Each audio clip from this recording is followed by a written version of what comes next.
Samurai warlords vs. Three Kingdoms generals. Who would win? Intro, Ultimate Showdown. Welcome to the Ultimate Showdown. Three legendary battles across time and culture. On one side, the feared and respected samurai warlords of Japan. On the other, the iconic generals of China's Three Kingdoms era. And today, we ask the simplest yet most impossible question: who would win, one-on-one, skill against skill? Before we begin, here are the rules. We are stripping away armies, technology gaps, and centuries of distance. This is not about firearms versus cavalry. This is not about castle walls or massive armies. This is about the individual.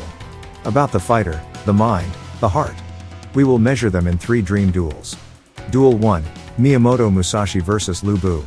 The undefeated duelist of Japan against the terror of the Three Kingdoms battlefield. Duel 2, Oda Nobunaga vs. Cao Cao.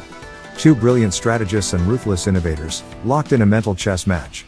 Duel 3, Sanada Yukimura vs. Zhang Fei. The last stand hero of Japan against the roaring spear of China. By the end, we will tally the score. But more importantly, you will decide who truly wins. Place your bets now, and let's begin.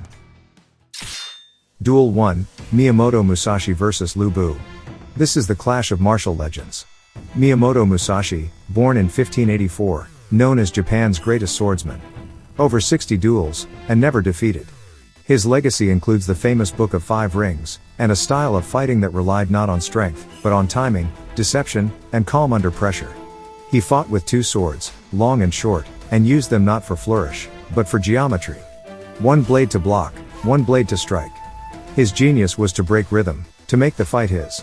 And across the stage of history, Lu Bu. Born in the late Han Dynasty, remembered as the strongest warrior of his age. He wielded the mighty Fang Tianhua Ji, a halberd capable of devastating sweeps and crushing thrusts. In the novel romance of the Three Kingdoms, Lu Bu is a storm, a force of nature. His very name sent shivers through enemy camps. He rode the red hare, the fastest horse in the land. He broke alliances, seized cities, and at the Battle of Huao Gate, held off three heroes at once. But today, there are no horses, no armies, no allies. Only man against man. So what happens when Musashi steps inside halberd range? The halberd dominates distance. Its first strike is thunder, and many fall before they can even enter. But Musashi's entire career was built on solving puzzles in combat. He fought experienced warriors, spear fighters, and swordsmen of renown. At Ganryu Island, he faced Sasaki Kojiro, who carried a blade so long it was nicknamed the drying pole.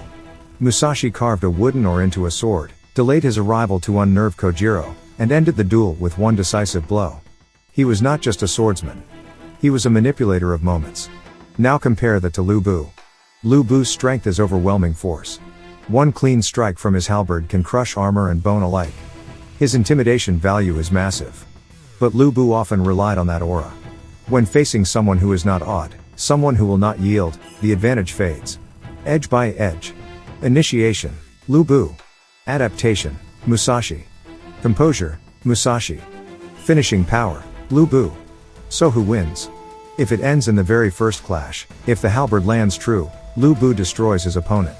But if Musashi survives the first exchange, if he steals rhythm, if he jams the shaft with one blade and strikes with the other, Lu Bu's storm meets a surgeon. Verdict, Musashi by a narrow margin.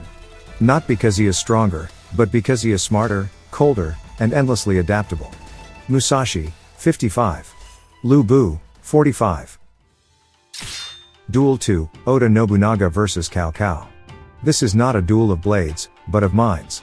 Oda Nobunaga, born in 1534, was the demon king of Japan's Sengoku period. Ruthless, innovative, and unafraid to break traditions. He used firearms in volleys when others dismissed them. He burned temples, destroyed long-standing institutions, and ruled by both fear and brilliance. Nobunaga was tempo incarnate.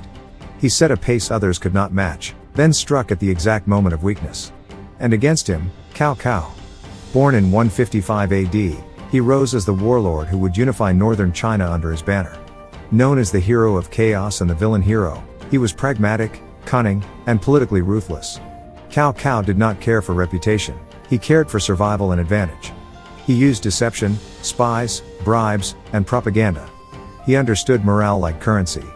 Spend it when needed, conserve it when not. Cao Cao's army was rarely the largest, but it was often the most prepared. So how do we measure them head to head? Imagine equal forces, equal weapons, equal resources. Nobunaga would seek the lightning strike. A shock innovation, a sudden tempo spike, an unexpected angle. Cao Cao would muddy the waters, spreading false signals, making Nobunaga doubt which target was real. Nobunaga is a detonator.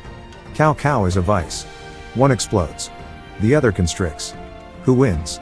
If the contest is short and sharp, Nobunaga has the edge. He thrives on initiative.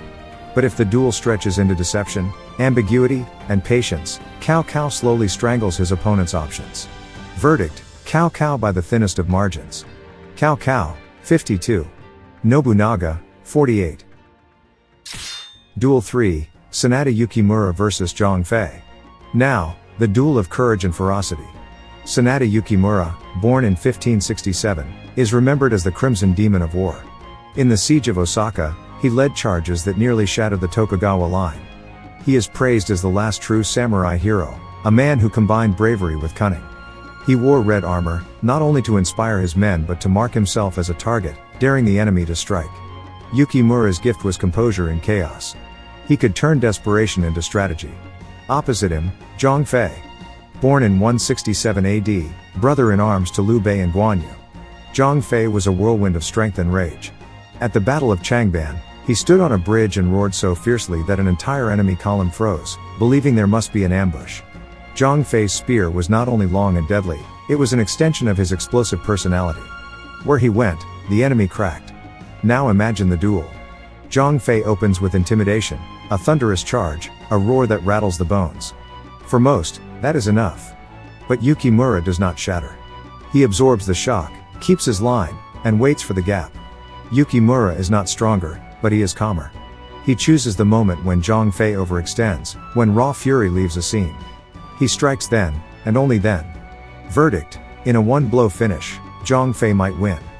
But in measured exchanges, Yukimura's discipline outlasts the storm. Yukimura, 53. Zhang Fei, 47. Ending, final score. So here is the scorecard of our ultimate showdown. Musashi vs Lu Bu, Musashi, 55-45. Nobunaga vs Cao Cao, Cao Cao, 52-48. Yukimura vs Zhang Fei, Yukimura, 53-47. What does it mean? It means that strength alone does not decide. Timing, deception, and composure matter just as much. It means that mind and heart are as sharp as any blade or spear. But most of all, it means this is not the end of the debate, it is the beginning. Who do you think wins? Did we underestimate Lu Bu's raw power? Did we overrate Musashi's calm? Was Cao Cao really more adaptable than Nobunaga? Would Zhang Fei's roar break Yukimura's line before the duel even began? Tell us in the comments. Argue, debate, and fight it out with words. Because legends do not belong to one culture or one book. They belong to everyone who dares to imagine them crossing paths. And if you want more, here is the challenge. At 1,000 likes, we will return with part 2. Imagine Date Masamune vs Sun Quan. Imagine Takeda Shingen vs Zhuge Liang. Imagine Musashi once more, against Guan Yu, the god of war himself. This is only the first round of the ultimate showdown. Thank you for watching, thank you for imagining, and thank you for keeping history alive. This was the ultimate showdown.